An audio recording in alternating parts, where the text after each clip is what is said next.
So the Black Stars 25-man squad to face Madagascar and Comoros is out. Today we're going to look at the absentees in the team and also the players who have been called up that many people are calling into question, and what we need or who can replace them.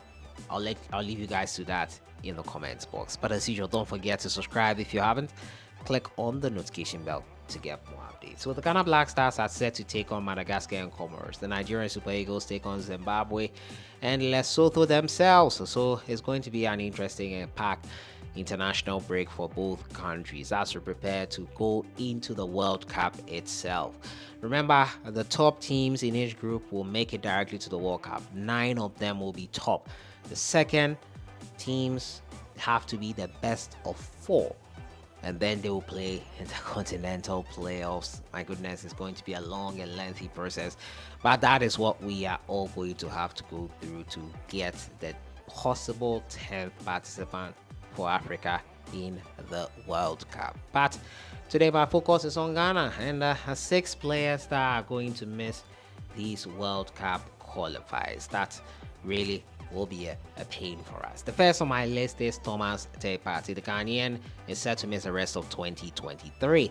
The African Cup of Nations, he's also possibly going to be a doubt for. It starts with this international break where Ghana will be taking on Madagascar and Comoros. Ghana will be looking to do well in these African Cup of Nations, and hopefully, Party could be ready in time, but it looks highly unlikely. The World Cup qualifiers is where he'll be missed most because he was the one that got us that goal that sent us to the last World Cup versus Nigeria. It all starts versus Madagascar and Comoros, and Party will be out because of an injury. After consulting with specialists, it confirmed he will miss the rest of the year, and that means doom for Ghana and any expectations of him participating with the national team anytime soon. The next player is Abdul Fattah Isaaku. He has been a revelation since joining Leicester City on loan from Sporting CP. Abdul Fattah Isaaku, probably his development at club level being focused more on now. Manager preference, possibly. But Isaaku, if anything, is one of the players in form that deserves to be called up. He has been one whose development has been interrupted with national team assignments here and there.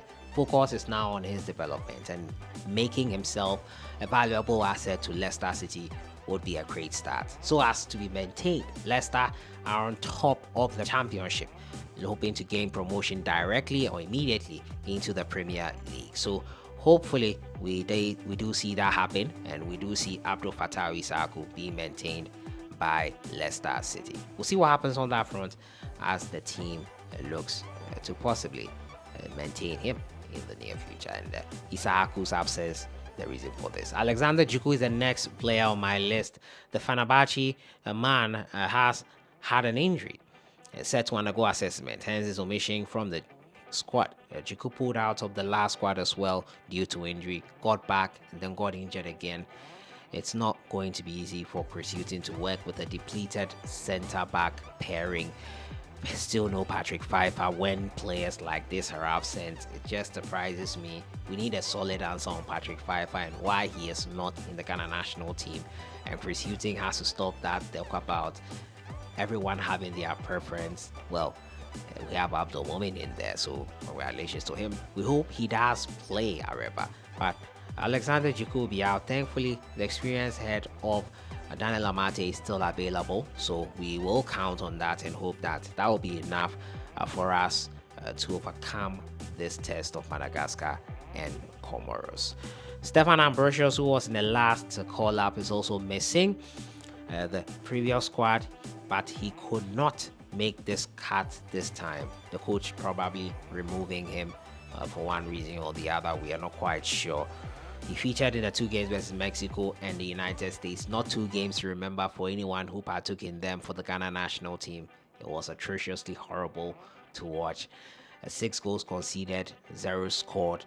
So it's unfortunate that he had to take part in that. Abdul Manaf Nuruddin, a constant goalkeeping option for us.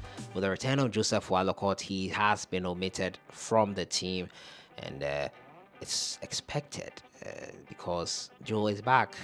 Worry ranks ahead of him. So Manaf is the one that has to be outed. It would have been Atizigi, but Atizigi has been number one of late and has been proving himself for some time now. So he will be maintained. Elisha also was a big surprise for me. I felt he did well in the last outing. Elisha, I was expecting him to be maintained, but that is not the case here. So we'll see what happens on that front, and we'll see how things go for Elisha Owusu. He has some decent minutes under Coach Chris Hughton and has been a key part of his squad, but he has been omitted for the qualifiers this month. The latest and the most surprising one, unfortunate because of injuries, Tariq Lamptey. The Brighton and Hove is still nursing an injury he suffered in October. He's not available for the qualifiers, and unfortunate that we are missing Tariq again. He's not played for Ghana since after the World Cup in Qatar, so it's unfortunate news on his front. We wish him a speedy recovery, as he has been out for Brighton for quite a while now. So those are the 6 players: Tariq Lamptey, Abdul Manaf, Nuruddin goalkeeping option, Alexander Jiku, Stefan Ambrosius, Elisha Owusu Abdul, Fatah Isaaku, and Thomas Partey. It will be difficult to play without them. Who do you think will be adequate replacements for these guys, especially Thomas Partey, who will not be available for AFCON because he'll miss the rest of the year? Let me know who you think should replace a player like Thomas Partey.